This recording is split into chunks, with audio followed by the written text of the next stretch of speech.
ये लैपटॉप है हमारे पास HP का।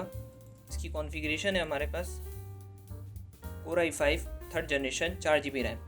इसके अंदर मैंने एक चीज़ ऐड करी है जो कि SSD ऐड करी है, और इसकी स्पीड जो है काफ़ी इन्हांस हो गई है और काफ़ी जो है इसमें फ़र्क आ गया है। इसमें 256 GB की मैंने SSD इंस्टॉल की है और इसके अंदर कोई सा भी काम कर रहा हूँ, जैसे मैं आप देख सकते हैं कि मैं ओपन कर रहा हूँ, क्लोज़ कर रहा हूँ, कोई फ़ाइल बहुत ईजीली बहुत आसानी से हो रही है।